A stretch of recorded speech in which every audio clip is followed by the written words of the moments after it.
Thank you, everybody, for coming to the Aaron Torres Podcast YouTube page. If you could do me a quick favor, see that little subscribe button at the bottom of your screen? Go ahead, click that subscribe button. Really does help our channel grow, our audience grow, and I really do appreciate it more than you know. So click that subscribe button. Appreciate your support. Now, here's the video that you came here for. Opponents and an SEC opener for one, but not an SEC opener for another. Arkansas at Ole Miss. Ole Miss an 8-point favorite. This did open as 10 on Sunday in the Circus Sportsbook. The over-under set at 61.5. It's down to 8. Money coming in on Arkansas.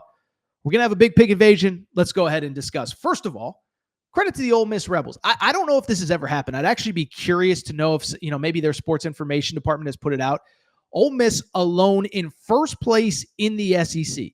It's funny, last year, remember, they didn't play an SEC game until week 5. They lose to Kentucky, and it was kind of like, they were playing catch-up from that point on.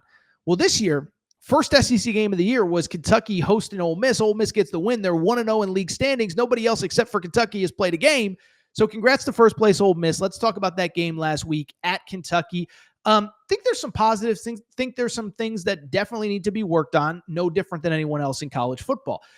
I'll say this. It was a weird game even to just watch, because if you watch the game, Kentucky jumps out to this 10-0 lead. But obviously, we've all watched enough Kentucky football. You never felt like Kentucky was in complete control of the game. Ole Miss by halftime, it was 10-10. And once Ole Miss tied it up, you never really felt like they were going to lose, but it was never really totally out of hand either. Just a very strange game. Mark Stoops leaves a bunch of points on the field, could have gotten a field goal before the half, does it, just screws that up 7 ways to Sunday. Then on top of it, mid-fourth quarter, probably should have kicked the field goal. He doesn't. Ole Miss goes up 30-20. We know what happened from there. Field goal late, covers the spread, pushes it over. It screws up a lot of bets, although a lot of bets won because of it. But, you get the win on the road. It's positive. I do think there are some realistic negatives, though.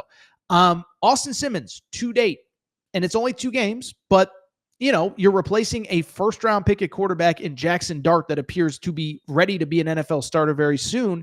And it's been a little up and down for Ole Miss, right? Austin Simmons, 2 touchdowns, 4 interceptions. All 4 interceptions in the first half, it's worth noting. No touchdowns and 2 interceptions at Kentucky. Also worth noting that in that game, Austin Simmons left the game. Now, Lane Kiffin said after the fact that he could have come back if they needed him, but they knew it was going to be primarily a run-based offense. By the way, very random.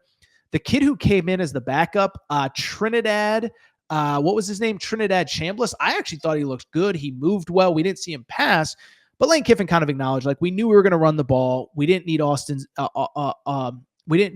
Simmons in that game. And so fast forward and they get the win. Austin Simmons should be back, but I think there's some stuff to work on. I guess that's the point I'm trying to make as I ramble. Let's get back on track. Positives for Ole Miss.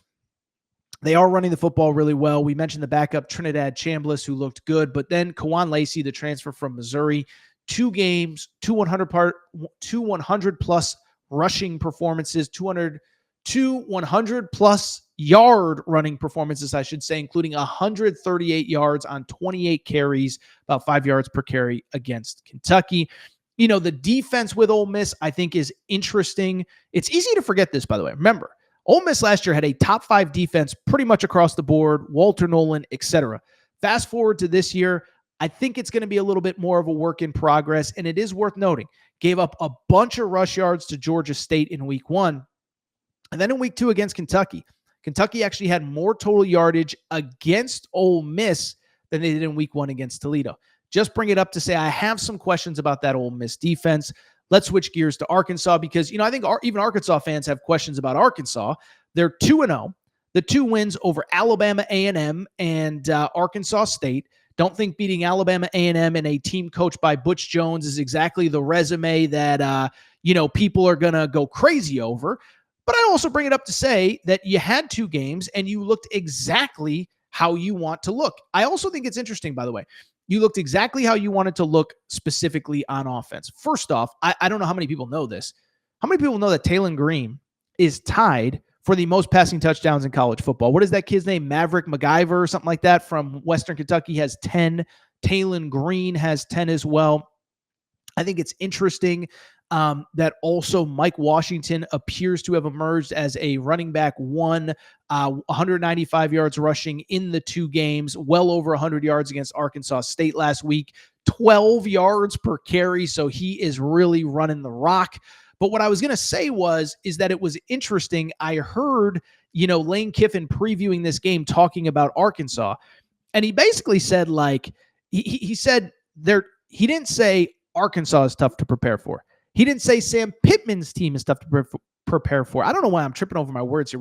We're doing a long show here. Maybe that's why my buttons are also coming unloose, whatever. But I just bring it up because Lane Kiffin specifically said that Bobby Petrino's offense is tough to prepare for. So I thought that was interesting.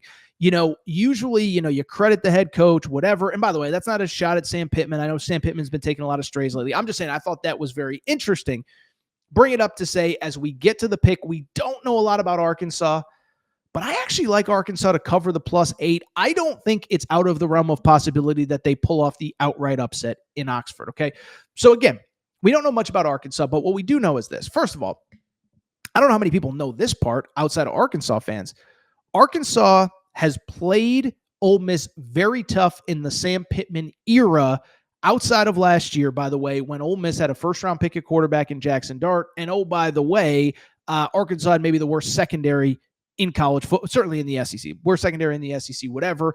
I mentioned it earlier in the show. Lane Kiffin actually referenced in the press conference. He said, it's fascinating to me that in this portal world that we live in, if you have a weakness, you can go into the portal and make it a strength. And Lane Kiffin seemed to insinuate that he thought the Arkansas secondary could potentially be a strength. So I think that's worth noting. But one, with Arkansas, outside of last year, they have played them tough, okay? And even in the 2 games that they have gone to Oxford, this is the note. If you want one betting note for this game, if you just want to put down money, here's just facts. Just take my opinion out of it, facts. 2 trips to Oxford, Pittman and Kiffin both got the job the same year. The 2 trips to Oxford, a 1-point loss, 52-51, I believe that was overtime in 2021. And then in 2023, even when it bottomed out for Arkansas, finished 4-8 overall, it was a 1-touchdown game in Oxford. Ole Miss gets the win. So Arkansas has historically played Ole Miss very close. And I just think this is one that I like the matchups, and I like Arkansas, and I like that Arkansas offense against that Ole Miss defense to keep putting up points. Listen, a couple things on this. First of all, from the Ole Miss side of things, listen, I know we're all obsessed with the portal. I include myself. I love talking portal, football, basketball, whatever. If I knew anything about the college baseball portal, I'd be talking about that too. But I only bring it up because we get obsessed with the portal. But it is really hard to fill gaping, huge holes in the portal as far as with pure numbers. We talked about Arkansas being able to fix its secondary, a team like A&M being able to fix its wide receiver core. But you got to remember with Ole Miss, they lost basically everybody off that defense last year. I think it was 9 starters in total. It's hard to find 9 SEC caliber starters in the portal. And so I think it's easy to think that this Ole Miss defense is going to take a half a step back. And oh, by the way, Kentucky was able to move the ball on them last week. And so I have concerns about this defense, especially against the Bobby Petrino offense. And then when Ole Miss has the ball, I got to be real. I've been a little bit underwhelmed by this offense. I know you were on the road. I know you got an SEC road win. Austin Simmons has been okay. I wouldn't call him great. And if you can't get the run going against Arkansas, I think it could. Let me put it this way. I think it could be very close. I think Arkansas could win outright. Other thing, last thought. Keep in mind this part too. I don't know if this is a narrative. I didn't even see if Sam Pittman was asked about this. There is a little bit of a narrative that let's just say, every school has its own recruiting base. Georgia's going to recruit the Atlanta metro area. USC needs to be better in Southern California. They're starting to figure it out. Ole Miss's recruiting base is basically Arkansas's current roster. Like Ole Miss has like 4 guys that they were recruited right off last year's roster. It's certainly Arkansas fans. I know you'll be watching this. I know it's been a point of contention in the fan base. I don't know if it matters to the guys in the locker room. I'm sure Sam Pittman has said all the right things, but that's also just something Sam Pittman, like if he gets a chance to kind of kick Lane Kiffin, Sam Pittman, take advantage of it, dude, because it feels clear from the outside that Ole Miss is basically recruiting right off your roster. So one, be very careful on Saturday. Be careful who Lane Kiffin is hugging and whispering in their ear on the sideline. But 2, I think that could be an X factor in the game. I think Arkansas easily covers the 8. I think they can win outright in Oxford.